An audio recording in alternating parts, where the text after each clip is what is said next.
The endless darkness of space stretched out in every direction, unbroken and absolute. The crew of the Aurora line stared into the black void through the small windows of their ship, but there was nothing to see. No stars, no distant suns, just an emptiness so complete it felt like it could swallow them whole. Even though the ship's systems were still partially running, there was a heaviness in the air that no machine could fix. Every sound was muted, every movement weighed down by the invisible pressure of being utterly alone. It had started like any other mission. The Aurora line was on a routine deep space supply run, carrying critical equipment and food to colonies that were struggling to survive. At first, everything seemed normal. The engines hummed smoothly, the crew followed their charts, and the communication panels blinked steadily with updates from command. But then the unthinkable happened. The signal from Earth stopped. One moment they had messages from the control center. The next moment, nothing. No one knew exactly when the blackout began. It could have been a few hours before anyone noticed, or it could have been days. The crew tried sending signals, switching frequencies, adjusting antennas, but every attempt failed. The vast black nothingness outside seemed to mock them. Some tried to stay calm, telling themselves that systems could fail, signals could be blocked by cosmic interference. But as hours turned into a full day, the truth became impossible to ignore. They were cut off from the rest of humanity. The first to sense the change was the navigator. Even before panic set in among the crew, there was a quiet unease that hung in the control room. The usual patterns of the stars were missing. Charts that had always guided them were useless because there was nothing to guide them. The navigator kept checking the instruments, moving his hand across screens that no longer responded. "Something's wrong," he said quietly. "We're not in the mapped sector. None of this matches our readings." The others tried to reassure themselves, but the tension was thick. The commander gathered the crew in the small meeting room, trying to appear confident. "We are trained for situations like this," he said. "We will restore communications. We will find our way." His words were meant to comfort, but they sounded hollow even to him. Days passed with little change. The darkness remained complete, like the ship had been swallowed by some enormous shadow. Power reserves were dropping, life support was beginning to strain, and the emergency protocols they had practiced for months now seemed insufficient.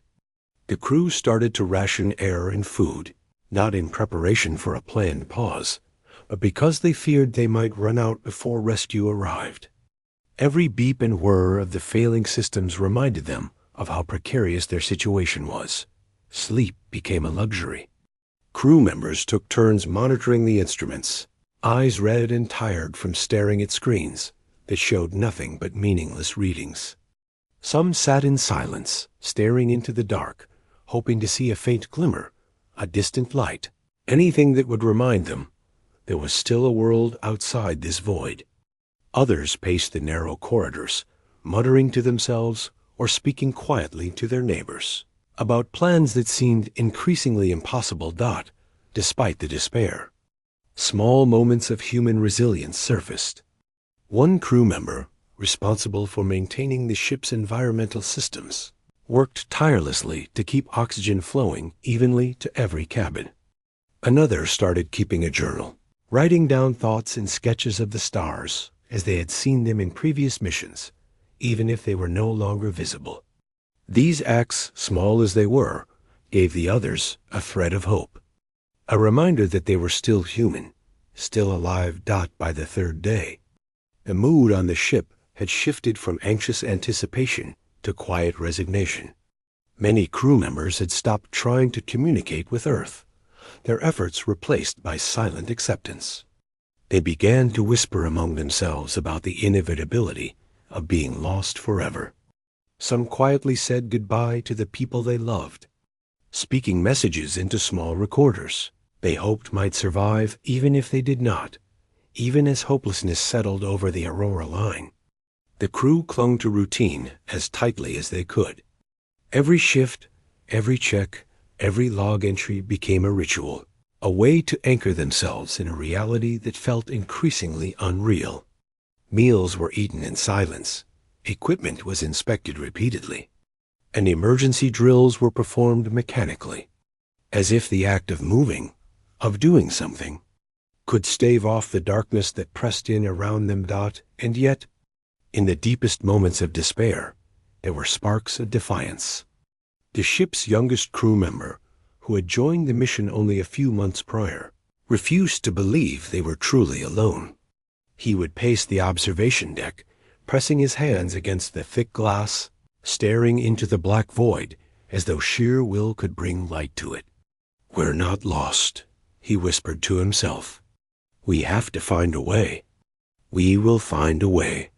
Others, hearing him, sometimes shook their heads, sometimes smiled faintly, and sometimes simply joined him in silence, letting his words be a fragile shield against the encroaching darkness. One evening, when the ship's artificial lights flickered and dimmed, the crew gathered in the main hall. No one spoke at first. They could hear the subtle groan of the hull as it adjusted to temperature changes, the faint hum of the emergency generators that had taken over. And then, in the quiet, the navigator spoke again. "I don't know if this means anything, but there's something out there.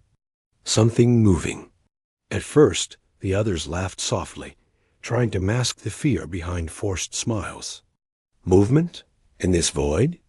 Nothing moved out here but debris, frozen rocks drifting silently for eons. But the navigator's eyes were serious, scanning instruments that had been mostly dead for days. "I swear," he said, voice low, "there's a pattern. It's not random. It's organized." The commander listened carefully, considering what he had spent his entire career trying not to admit. Could it be a ship? Could it be someone searching for them? No, he told himself. That was impossible.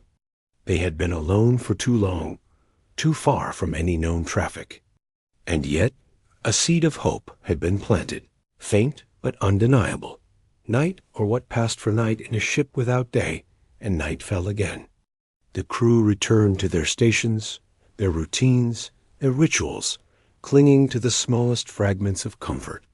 They spoke less and less, listening more, watching more, as though the darkness itself might offer a sign. Every hum, every vibration, every tiny flicker of light became meaningful. The Aurora line continued to drift, a tiny human presence suspended in infinite black. They had lost contact, lost direction, and were losing hope with every passing hour. Yet beneath the fear, beneath the exhaustion, something persisted. A quiet determination, the same force that had carried humanity through centuries of impossible odds. They could not yet see it, could not yet touch it, but the faintest whisper in their hearts told them that they were not entirely powerless, that they might still find a way through the darkness. And so they waited, moving through the void not as machines, not as numbers in a log, but as humans. Fragile, tired, afraid, yet stubbornly alive. Even when everything seemed lost, even when the blackness pressed against them, as if to consume them, the crew of the Aurora line held on. They did not yet know how, they did not yet know when, but somewhere in the endless dark, their last chance might still be out there, moving silently, waiting for the right moment to reveal itself. And in the silence that followed, with only the hum of failing systems and the quiet breaths of the crew, the Aurora line drifted onward, carrying with it the fragile, stubborn hope of humanity. The darkness outside remained unbroken, but now it carried a strange rhythm that no one could ignore. The instruments, long silent, began to flicker in ways that were subtle yet undeniable. At first, the crew thought it was another glitch, another trick of failing equipment, but the patterns repeated. A pulse here, a wave there, almost like someone was trying to send a signal through the void. The navigator was the first to notice it clearly. He leaned over the console, eyes straining to make sense of the tiny blips that danced across the screen. "This isn't random," he whispered to the commander. "It's deliberate. Someone or something is out there. I can't explain it yet, but it's moving in a pattern." The others gathered around the console, watching the faint pulses on the screen. At first, they were skeptical. Days of isolation had made them desperate for anything to break the monotony, and part of them wanted to believe it was just a system error. But as the signals repeated, regular and steady, disbelief gave way to cautious curiosity. One crew member pointed at the console. "Could it be another ship?" he asked, voice low. "Another human vessel?" The navigator shook his head. "It doesn't match any known ship movement, and it's too precise to be debris. Something intelligent is controlling it." The commander remained silent, weighing the possibilities. Every training manual he had ever read warned against overreacting to unknown signals. Yet he could not deny the feeling that had begun to stir in his chest, a mixture of fear, hope, and urgency. For the first time in days, the crew felt a spark of real emotion, as though the void itself had shifted just enough to remind them that they were not entirely alone out as the hours passed. The pulses grew more distinct, almost like a heartbeat in the dark. Some of the crew tried to match it with the ship's own systems, hoping for an explanation, but nothing aligned. Every attempt to communicate back failed. Signals they sent vanished into the void without a trace. Yet, even in failure, there was a message. Something was out there, watching, moving, alive. The crew began to take small risks to gather more information. They powered up auxiliary scanners, rerouted energy to sensitive instruments, and spent long hours adjusting antennas that had almost been abandoned. Each new blip on the screen brought renewed tension, and each failed attempt to decode the signal made their hearts sink a little further. Still, the pull of the unknown was irresistible. Human curiosity, stubborn and unrelenting, refused to let them give up completely. Sleep became a background activity, taken in short bursts rather than full rest. The crew rotated shifts to ensure that someone was always watching the signals. Conversations were hushed, cautious, because no one wanted to break the fragile concentration that had begun to form around the mysterious pulses. Occasionally, one of them would whisper a possibility, a friendly ship, a research vessel, even an alien presence, but no one could know for sure. The unknown was both terrifying and fascinating. One night, the youngest crew member, who had become a symbol of resilience for the group, stared out through the observation window into the blackness. He had spent hours tracking the pulses on his personal console, and now he pressed his hand against the glass, trying to feel something beyond the cold metal of the ship. "It's moving closer," he said softly. The others turned to him, their eyes wide in the dim light. He pointed to the faint shadows outside, barely visible, like whispers against the void. The commander studied the readings carefully, frowning. "Closer doesn't necessarily mean friendly," he said. "We don't know what we're dealing with yet, but we need to be ready for anything." The crew spent the next hours preparing for either possibility. Emergency protocols were checked and rechecked, defensive measures quietly tested, and small teams were assigned to monitor each critical system. Even as fear pressed on them from every direction, there was a strange energy spreading among the crew, a cautious hope that perhaps, just perhaps, this signal meant rescue, or at least a way forward as the days passed. The pulses began to take on a pattern that the navigator could almost read like a code. It was not language, not in any human sense, but a rhythm that suggested intelligence. He spent long hours comparing it to known astronomical phenomena, to theoretical models of deep space signals, to every database entry the ship still had access to. Nothing matched. Whatever this was, it was something new, something beyond their previous understanding. The crew's fear gradually transformed into a focused determination. They began to speculate in quiet voices. Maybe it was a lost research ship, a forgotten probe, or even a military vessel that had been missing for decades. Perhaps it had been wandering the void just like them, and now, by some improbable alignment, they had detected each other. Small rituals formed around these new signals. The crew would gather at the observation deck at regular intervals, noting changes, discussing possibilities, and sometimes simply sitting in silence. They shared stories of past missions, of the worlds they had seen, of people they had left behind, using memory as a shield against the growing anxiety of uncertainty. In these moments, the Aurora line felt less like a cold metal vessel and more like a fragile, living community, clinging to each other for warmth in the infinite dark. Then came the first tangible sign that something was responding. A faint reflection glimmered against the void, so subtle that some of the crew dismissed it at first. But the navigator insisted it was not a trick of light or a reflection of their own systems. He adjusted the scanners again, and the signal strengthened, forming a distinct shape that appeared to move with deliberate intent.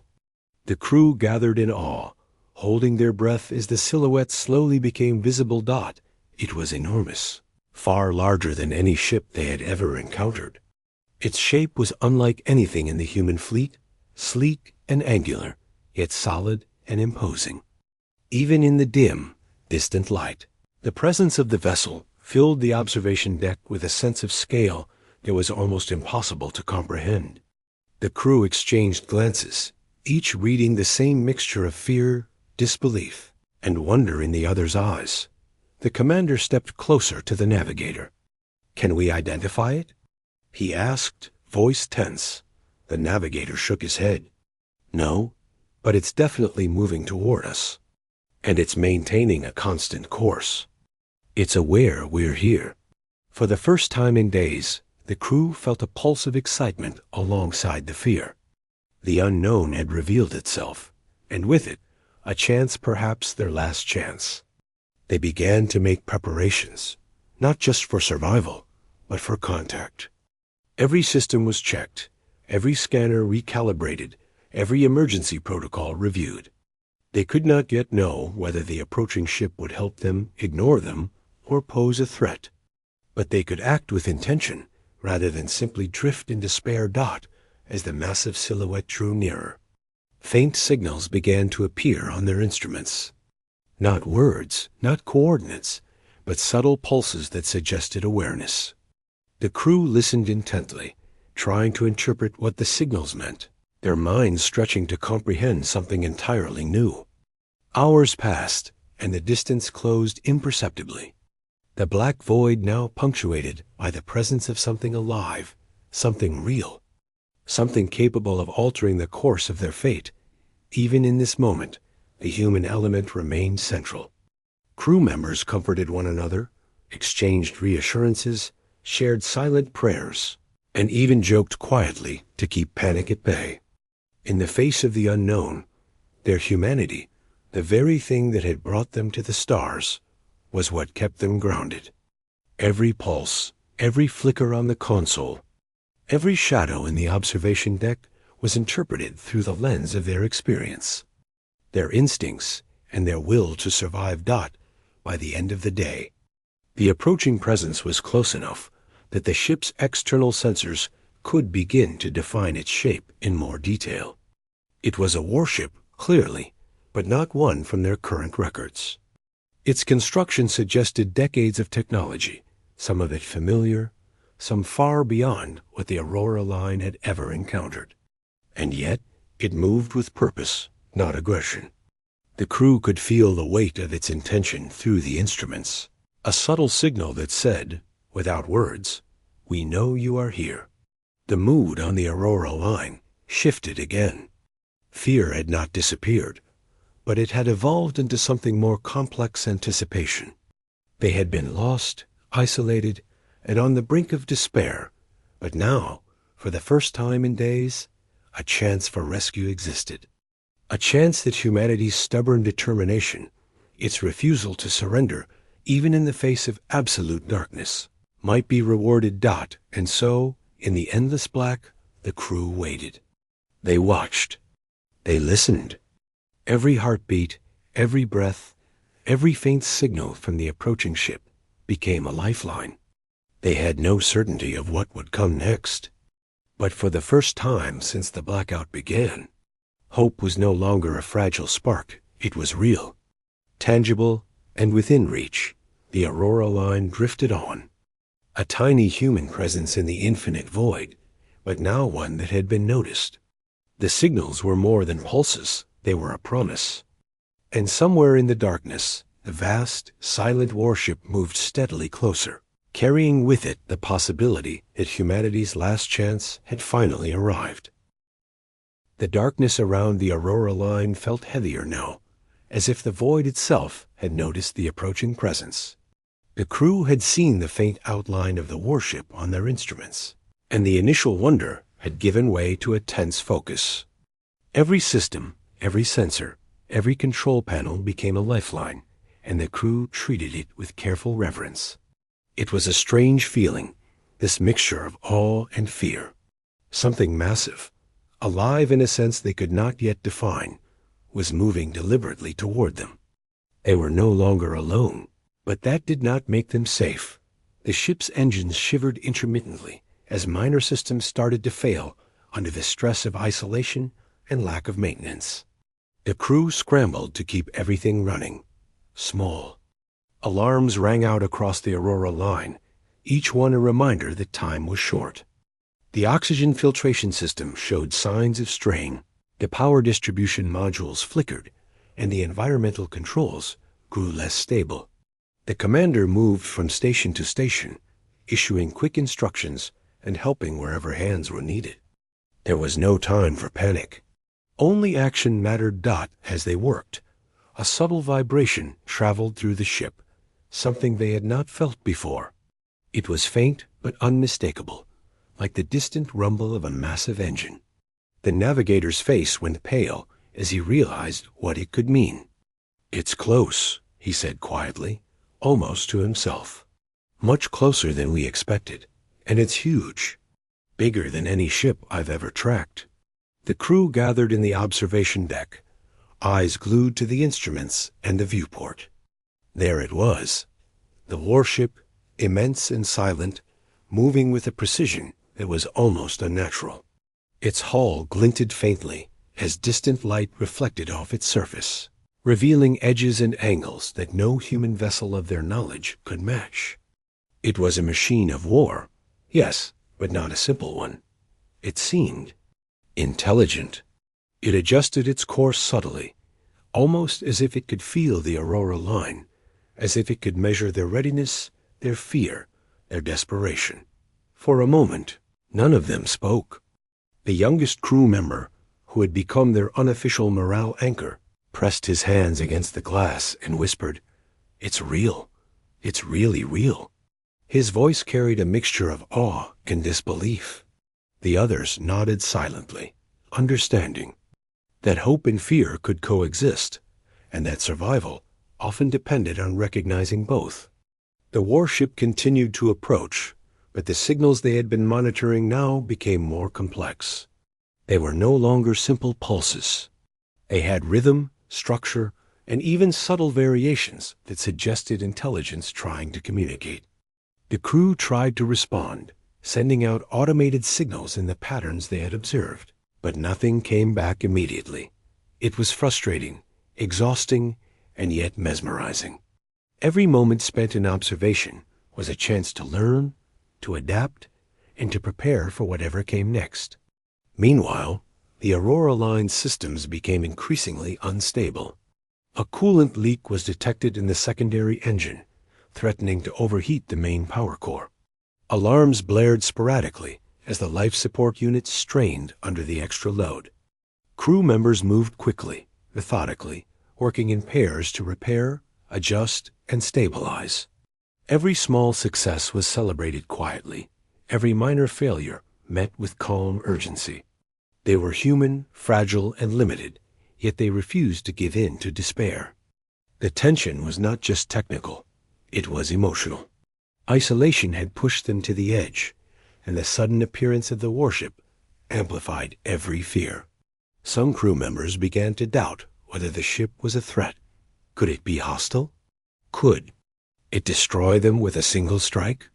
The unknown was terrifying, but human instinct demanded preparation. They ran simulations on the remaining functional systems, tested emergency escape protocols, and rehearsed evacuation drills.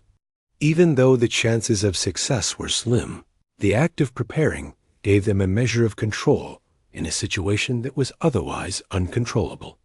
Hours passed, and the warship closed further.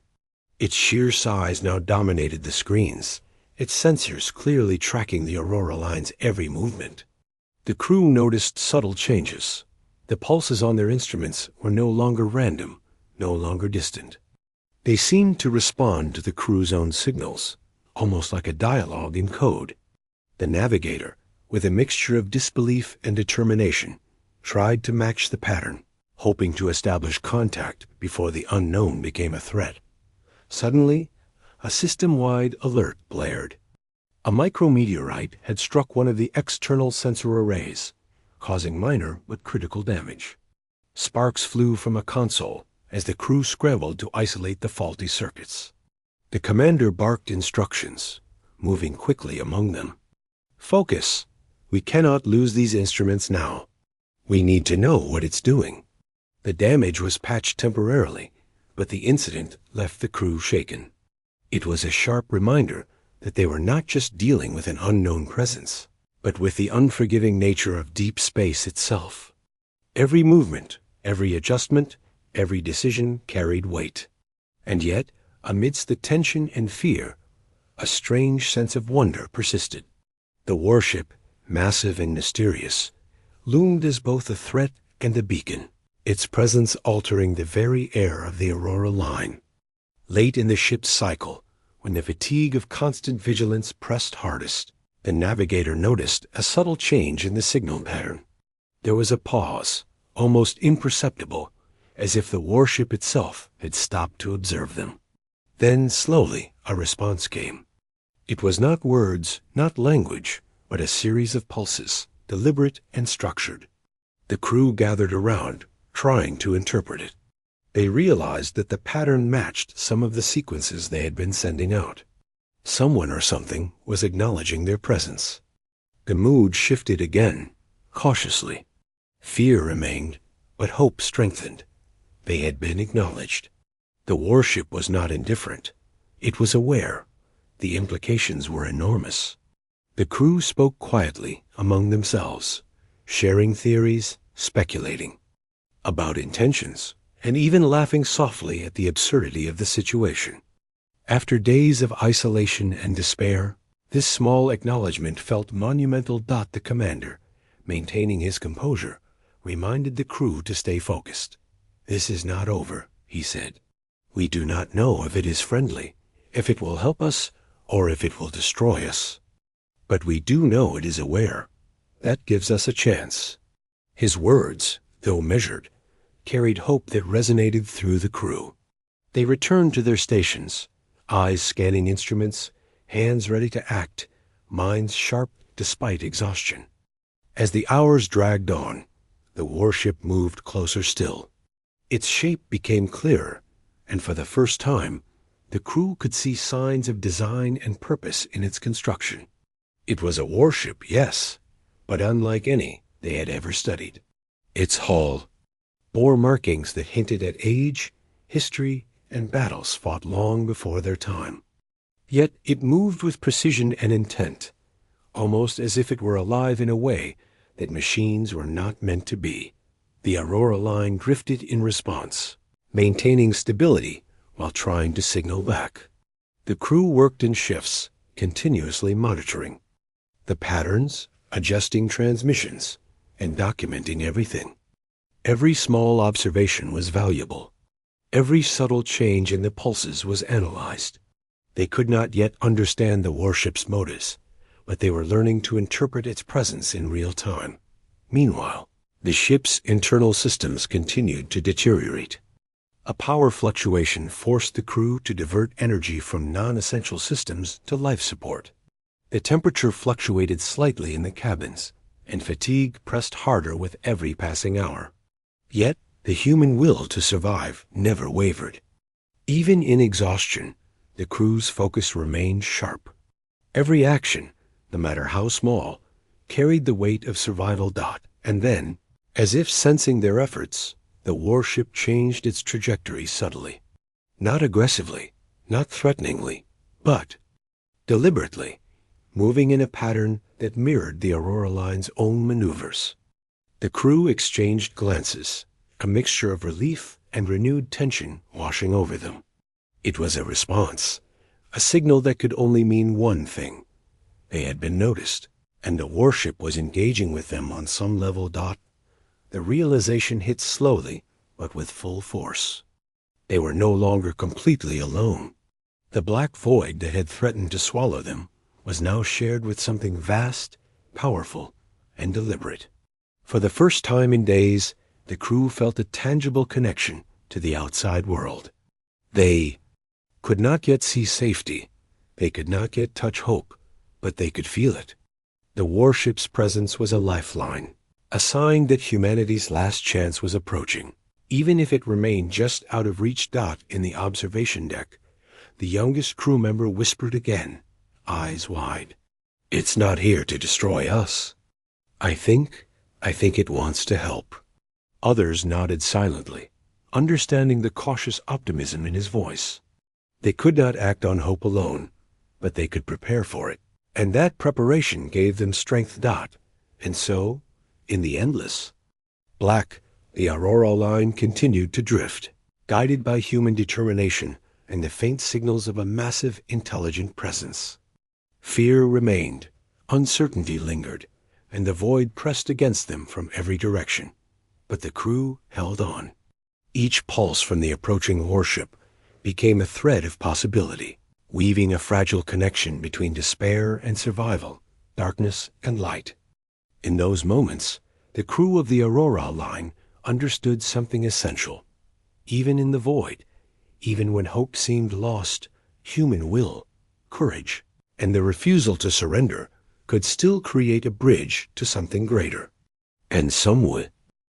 The vast shadow of the warship grew larger with every passing hour, until it filled the Aurora Line's observation screens like a moving mountain in the void. The crew stared at it in disbelief, unable to comprehend the sheer scale of what had appeared before them.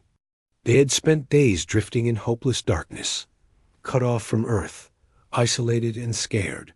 And now this colossal ship loomed, alive in a way no machine should be. It was overwhelming, but for the first time in days, it offered something more than fear. It offered a chance. The first signs of direct contact were subtle. Small pulses of light along the warship's hull mirrored the Aurora Line's own signals. It was as if the enormous vessel was acknowledging them, responding not in words, but in movements, patterns, and rhythms that suggested intelligence. The crew could hardly believe it. They had been alone in the void for so long that even the smallest sign of recognition felt miraculous. The commander took a deep breath and spoke quietly to the navigator. "We need to make sure we're ready. This is not a rescue yet. It could be a trap. It could be anything. Stay sharp." His voice was calm, but carried a weight that made everyone listen. Every crew member felt the tension in the air, a mixture of fear and anticipation so thick it was almost tangible. As the warship moved closer, the crew worked with methodical precision to stabilize the Aurora Line. Systems that had been barely functioning now received attention, repaired and reinforced as best as they could manage. The coolant lines were checked and reinforced, the power distribution carefully balanced, and the life support systems monitored every few minutes. Even small adjustments felt critical, as though a single misstep could endanger them all. The youngest crew member, who had spent hours tracing the signals, pressed his hands against the glass again, staring at the immense silhouette. "It's watching us," he said softly. The others didn't respond at first, letting him speak into the silence, but they all understood the truth in his words. Whatever this warship was, it was aware. And awareness meant decision. And decision meant intent. The first direct interaction came as a gentle vibration through the Aurora line's hull. It was subtle, barely noticeable, yet unmistakable. The ship was close enough that its presence could be felt physically. The crew exchanged glances, fear and awe mixing on every face. They had expected signals, pulses, perhaps light patterns, but not this, a tangible reminder that the warship was massive, real, and deliberate. Hours passed in tense anticipation. The warship adjusted its position slowly, almost as if it were sizing up the Aurora line. The crew monitored the instruments, every blip analyzed, every pulse noted.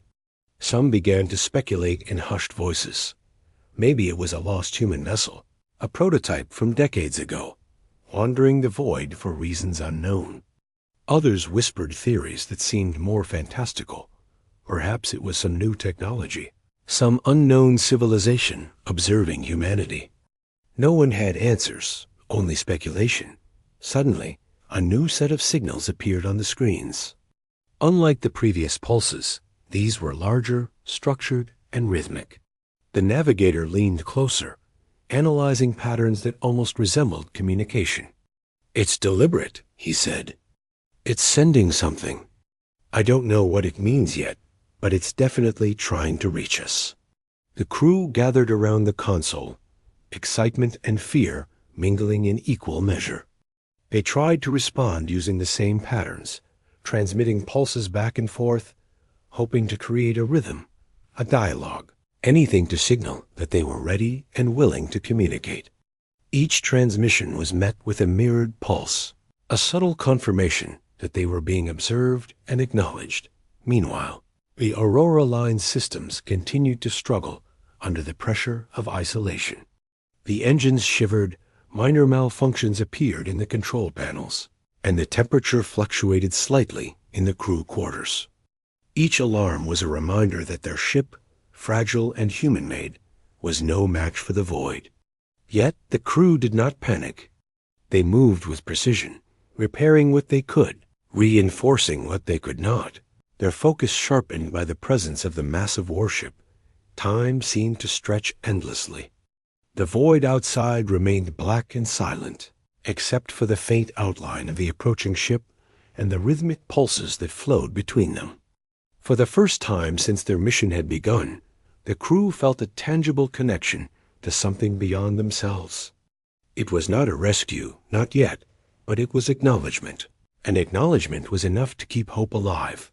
The warship's size became more apparent as it moved closer still.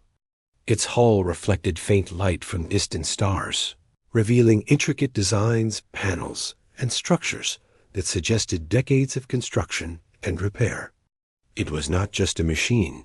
It was a monument to engineering, strategy, and purpose. The crew felt small in its shadow, yet strangely protected. There was a sense that this vessel, for all its size and power, was aware of their fragility, aware of their humanity.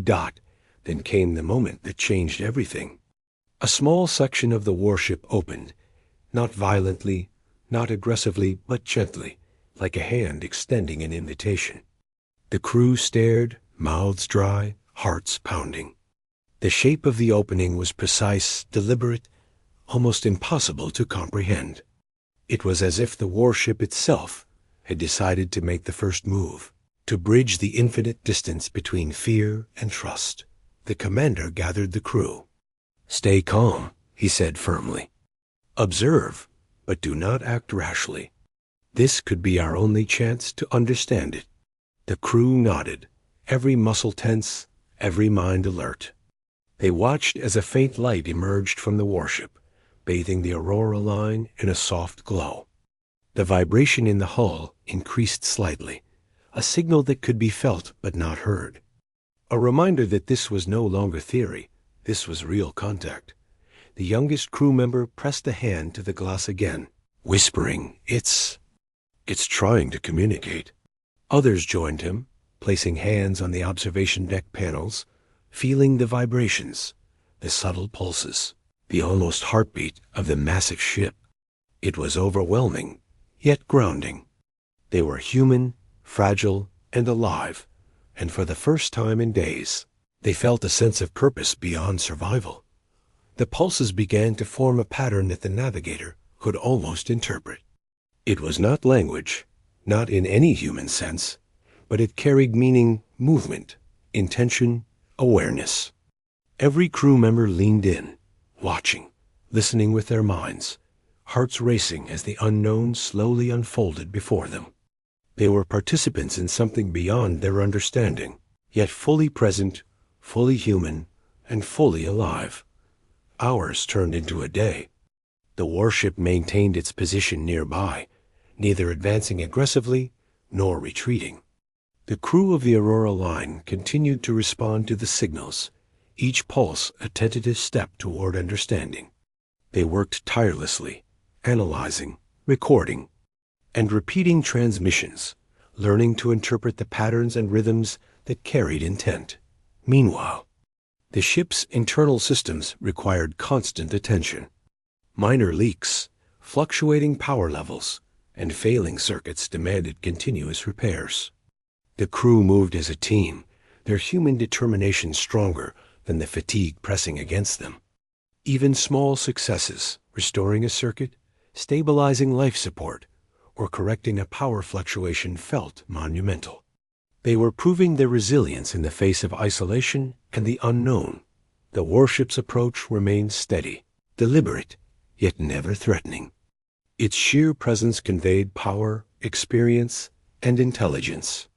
The crew could feel it in every vibration, every pulse, every subtle reflection of light. It was massive, yes, but also deliberate, aware, and patient.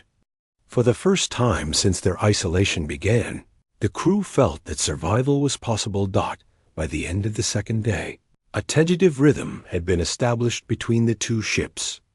Pulses flowed back and forth like a silent conversation across the void. The crew had learned to anticipate certain patterns, to respond in ways that were meaningful, even if the exact meaning remained a mystery. They were no longer passive observers. They were participants, human beings communicating with something far greater than themselves.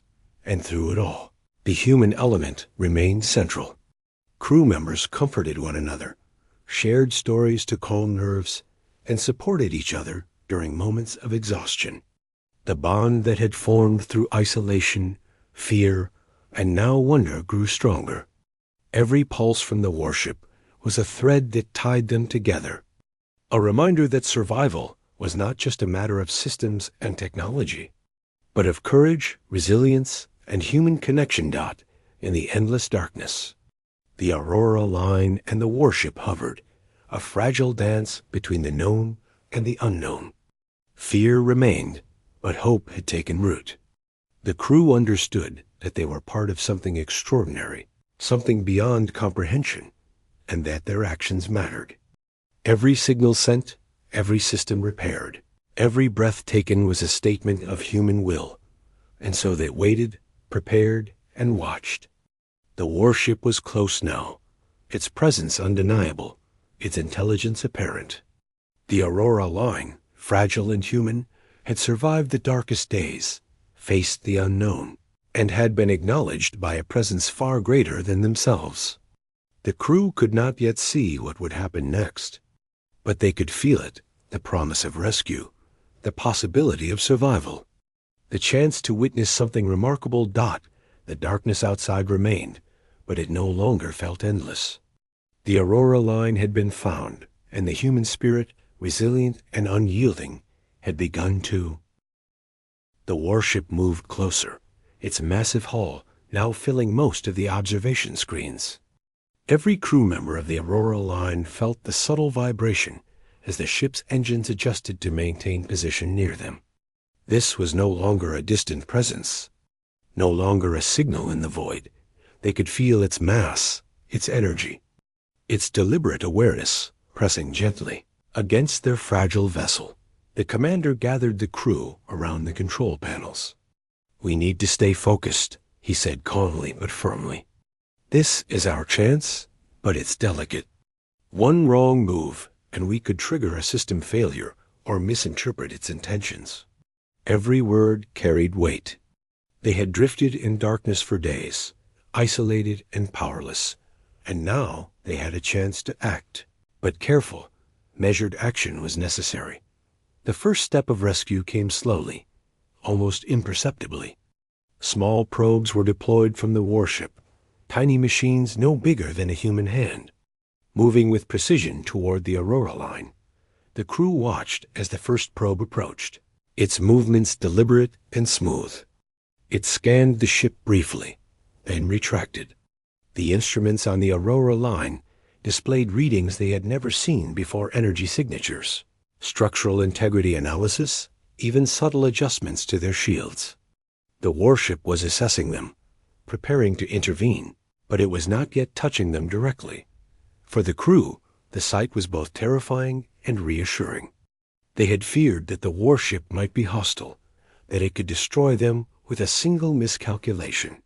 Yet the careful, measured approach suggested intelligence and intent beyond simple aggression. Someone or something was aware of their vulnerability, aware of their humanity, and aware of the delicate balance between survival and catastrophe. As the hours passed, the warship began to extend what could only be described as docking arms, massive mechanical structures that unfolded from its hull like careful, deliberate limbs. They moved slowly, precisely, toward the Aurora line, maintaining distance yet offering a tangible connection. The crew prepared, ensuring that every system was stabilized, every minor fault repaired or monitored. This was not just a mechanical process. It was a moment of trust, fragile and precarious. The youngest crew member watched the docking arms with wide eyes. It's reaching out," he whispered. Others nodded silently, understanding that this simple motion represented something far greater than metal and mechanics. It was recognition, awareness, and perhaps even empathy. The human mind struggled to interpret the scale of what was happening. They had been lost, alone, hopeless, and now someone had come for them. Communication between the ships became more complex. The warship transmitted structured energy pulses that the crew could interpret as a sequence of instructions. They were simple, clear, and precise, guiding the Aurora line through adjustments that aligned it with the docking process. The crew followed these signals with meticulous care, adjusting thrusters, stabilizing the hull, and monitoring energy levels. Every action mattered. One wrong move could endanger them all. Yet the careful guidance of the warship made the impossible seem possible. The first contact was delicate. One of the docking arms extended and made gentle contact with the Aurora line's hull, almost as if testing its strength, stability, and responsiveness. The crew held their breath, watching every sensor reading, every indicator, every subtle movement. The arm retracted slightly, then pressed again, more confidently this time. The process repeated, each interaction building trust, precision, and hope. Meanwhile, the Aurora line's internal systems continued to strain under the pressure of both isolation and the delicate docking process. Life support units fluctuated, minor power imbalances appeared, and temperature levels shifted unpredictably. The crew worked tirelessly to keep everything stable, moving from station to station, repairing, monitoring, and adjusting. Every small success correcting a power fluctuation, stabilizing a system, responding to a new signal felt monumental. They were human, fragile, and exhausted, yet completely alive. The warship's actions became more deliberate. Small energy tendrils, almost like beams of light, extended from the docking arms to the Aurora line. They seemed to analyze, repair, and reinforce the ship's structure in ways the crew could not fully understand. Minor faults that had plagued them for days were corrected almost instantly. Panels that had been failing suddenly stabilized. The air became warmer, more consistent. The lights brightened slightly, and the hum of functioning engines returned with a subtle steadiness. The crew could hardly believe what was happening. They had drifted in darkness, cut off from human contact, facing exhaustion, fear, and isolation. And now, in the vast blackness of space, a massive unknown warship was repairing them, stabilizing them, and guiding them toward survival. They worked in tandem with it, following its signals, trusting its movements, and learning to respond as if it were an extension of their own will. Hours turned into a full day. The Aurora Line system stabilized, and the docking process advanced. The warship's arms now supported the vessel, maintaining a perfect alignment, almost cradling it in the void. The crew could feel the gentle vibrations through the hull, the subtle adjustments that ensured their safety, and the consistent, deliberate signals that guided them. Every person on board was tense but alert, every action coordinated, and every mind focused on the delicate balance of trust and survival. Then came the first truly awe-inspiring moment. The warship extended a larger arm, equipped with multiple fine instruments and lights. It reached out and connected with the Aurora Line's hull, making physical contact that was firm yet gentle. The crew watched in silent wonder as the massive ship began to lift, stabilize, and guide them through the void. The impossible had become reality. They were no longer drifting helplessly. They were being rescued, carefully, deliberately, and intelligently. Even in the midst of relief, the crew remained vigilant. They monitored every system, every indicator, and every signal, knowing that a single misstep could undo everything. Yet, the human spirit thrived under pressure. They shared quiet reassurances, exchanged nods, and worked together seamlessly. Every small movement, every coordinated adjustment, felt like a testament to human resilience and adaptability. The youngest crew member pressed his hands against the viewport, tears welling in his eyes. We're alive," he whispered. Others placed hands on the observation panels, feeling the vibrations, the subtle pulses, the almost heartbeat of the massive warship. They were still in danger, still surrounded by the void, but for the first time in days, hope was tangible. It could be felt, measured, and understood in a way that words could not describe. The warship's guidance continued steadily. It moved with precision, adjusting for the Aurora Line's size, weight, and fragile systems. The crew followed, trusting the signals, responding to every pulse, and monitoring every adjustment. Minor malfunctions that had once caused panic were corrected before they could escalate. Systems that had been on the verge of failure were reinforced, stabilized, and optimized. Every interaction was deliberate, careful, and life-saving. As the hours passed, the crew began to understand the rhythm of the warship's movements. It was deliberate, patient, and intelligent, responding to their adjustments and guiding them through a complex choreography that would have been impossible to navigate alone. Every pulse, every vibration, every light pattern became meaningful. The crew learned to read them, to anticipate them, and to respond with precision. They were no longer passive passengers in the void. They were active, participants in their own rescue. Then came the final stage of the process. The warship aligned the Aurora line for transport, adjusting thrusters, stabilizing engines, and ensuring that the fragile vessel could withstand the forces required to move through the void.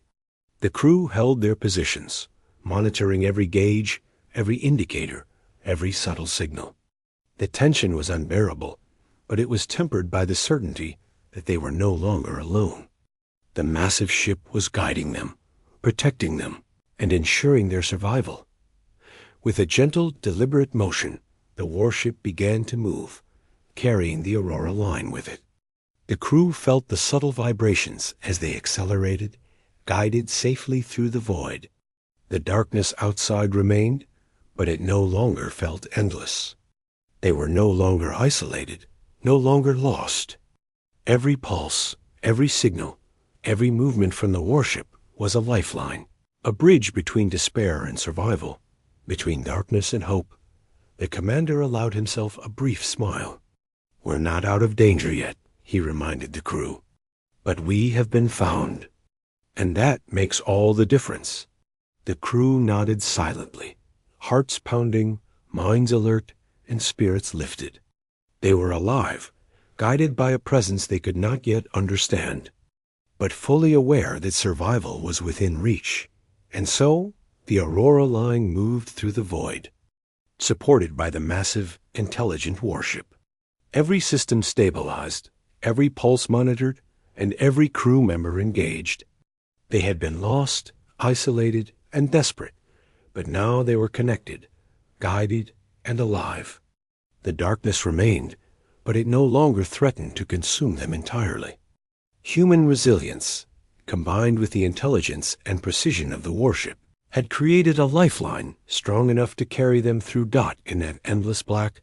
The crew felt a fragile, persistent hope. They were human, small and vulnerable, yet fully alive.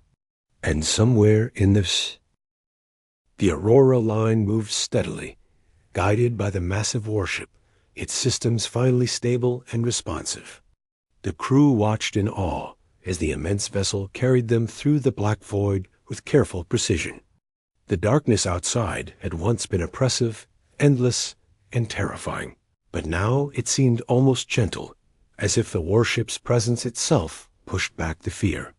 For the first time in days, the crew felt a sense of control, even as they remained utterly dependent on something far larger than themselves. The youngest crew member pressed, his hands against the viewport, watching the warship's massive hull stretch across the observation screen. "It's incredible," he whispered. "I've never seen anything like it. It's alive in a way, I think." Others nodded quietly, sharing the awe and wonder, feeling the same pulse of life in the massive vessel. A rhythm that resonated with the Aurora line itself. The commander moved among the crew, checking each station, ensuring that everyone remained alert. "We have come this far," he said quietly, "but we are not safe until we reach a secure zone. The warship is helping, yes, but there are still dangers ahead. Stay focused." His calm, measured words reminded everyone that survival was a combination of trust, preparation, and vigilance. The warship adjusted its course subtly, avoiding debris and gravitational anomalies with ease. The Aurora line followed its lead, stabilized and guided by the enormous intelligent presence. Every pulse from the warship's systems felt deliberate, almost like a heartbeat that the crew could interpret. They had learned to anticipate the signals, respond to them, and adjust their own systems in harmony. A delicate connection had formed between human skill and alien precision, a partnership born of necessity, trust, and survival instinct. Hours passed in tense anticipation. The crew monitored every gauge, every light, every pulse from the warship. Minor system alerts continued to appear, but the Aurora line responded efficiently under the careful guidance of the massive vessel. The feeling of helplessness that had dominated the past days was gone, replaced by cautious optimism. Human ingenuity and determination, combined with the warship's precise assistance, were keeping them alive. Then came the first visual signs of an approaching safe zone. Faint lights glimmered in the distance, far beyond anything the crew had seen for days. It was a station, or perhaps a repair facility, a place where they could finally dock safely, receive supplies, and communicate with others. The revelation sent a wave of quiet excitement through the crew. Their journey had been long, perilous, and uncertain, but hope was now tangible. Rescue was real, not just a concept, but something visible on the horizon.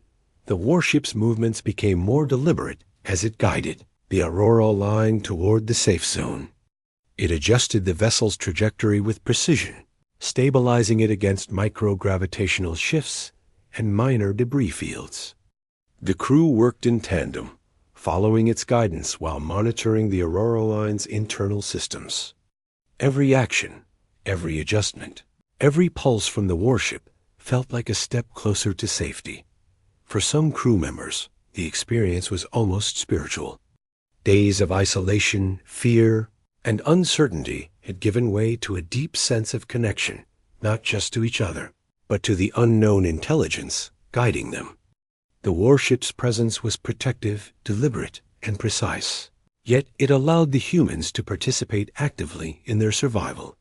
They felt valued, capable, and alive in a way that had seemed impossible in the endless darkness. The docking approach to the safe zone required the utmost precision.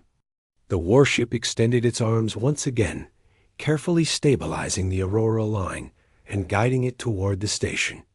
The crew followed instructions flawlessly, adjusting thrusters, stabilizing shields, and monitoring energy levels. Every crew member felt the gravity of the moment. Even the smallest mistake could have consequences. Yet, the combined efforts of human skill and alien guidance made the impossible achievable as the station came into view. The crew could see other vessels in orbit, all dwarfed by the warship's massive size. The station itself glimmered with light, a symbol of safety, resources, and communication. The journey that had seemed endless, hopeless, and dark now had a destination. The crew allowed themselves a small moment of relief, even as they remained vigilant. They were still in the void, still far from Earth, but the impossible was finally within reach. The final moments of approach were delicate. The warship maintained a precise hold on the Aurora line, guiding it through docking channels with calculated, deliberate movements. The crew followed its signals, adjusted systems, and monitored every gauge. The station's docking systems extended to receive them, creating a bridge between the human vessel and the facility. Every second was tense, but the careful coordination worked.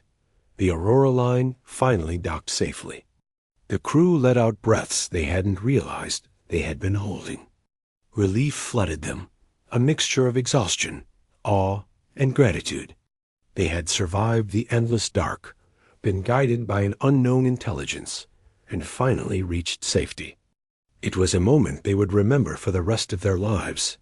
The commander allowed a small smile to spread across his face. "We made it," he said softly, voice carrying through the cabin. "We are alive. We are safe." The crew nodded, sharing quiet smiles and nods. Tears formed in some eyes, a mixture of relief, exhaustion, and the overwhelming realization of survival against impossible odds. The warship, massive and enigmatic, maintained its position nearby. It did not linger unnecessarily, nor did it retreat immediately. Its presence was deliberate, a silent acknowledgement of the human effort, determination, and resilience that had carried them this far. The crew understood, even without words, that they had been tested, observed, and valued in some way beyond human comprehension. As the station's crew began to interact with the Aurora line, providing assistance and resources, the human crew finally allowed themselves to rest. Repairs were made, supplies were replenished, and messages were sent to command. Communication, lost for days, now flowed freely. The isolation that had felt unending was finally broken. Yet even in rest, the crew reflected on the journey. They had faced fear, exhaustion, isolation, and the unknown, and they had survived. Human resilience, ingenuity, and determination had guided them through the darkness, but it had been complemented by the deliberate guidance of the warship. They realized that survival was never purely individual. It was a combination of courage, skill, trust, and connection. The youngest crew member lingered at the viewport, watching the massive warship slowly move away. There was no aggression in its departure, only the calm precision of a being that had fulfilled its purpose. The pulse of its engines, the vibrations through the hull, and the subtle lights along its surface all spoke of intelligence, awareness, and perhaps even respect. The crew understood, in a quiet, human way, that they had not only survived, they had been acknowledged. The commander gathered everyone in the common area. "We have survived something extraordinary," he said. "We were alone, we were scared, and we were losing hope. But we persevered. We worked together, and we were given a chance." Remember this. Remember how far humanity can go when it refuses to give up. The crew nodded silently. Each person reflected on the journey, the fear, the isolation, the moments of despair, and now the triumph of survival. They had been tested by the void, challenged by the unknown, and guided by something far beyond themselves. Every pulse from the warship, every instruction followed, every system stabilized was a testament to human resilience and the power of hope. As the station provided final checks, the crew prepared for departure, knowing that the journey ahead would still be long. But they were no longer helpless. They had been found, guided, and stabilized. The impossible had been achieved, and they had lived to see it. The youngest crew member whispered again, looking out at the void. "We made it because we didn't give up." Others nodded silently, feeling the same truth. Survival was never guaranteed. Hope was never certain. But human determination, courage, and resilience had carried them through the darkest night. And so, in the endless black, the Aurora line rested safely, repaired and stabilized, its crew alive and alert. The warship that had guided them moved quietly away, leaving a trail of light and signals that would remain etched in the memory of every person on board. They had faced the void and survived, not just because of technology, but because of human courage, intelligence, and the refusal to surrender. In the silence of space, they understood a simple truth. Even in the darkest night, even when hope seems lost, humanity's will to survive can create connections, overcome fear, and find a path forward. They had drifted, isolated, and exhausted, but now they had been found. They were safe, they were alive, and they were ready for the journey ahead. The crew looked out at the stars, the station, and the departing warship, feeling something they had not felt in days: peace.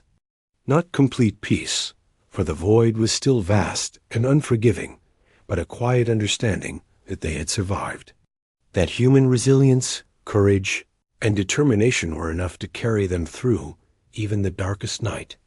And somewhere in the vast emptiness of space, the warship moved on, silently, deliberately, leaving the Aurora line and its crew to continue their journey alive, aware, and forever changed.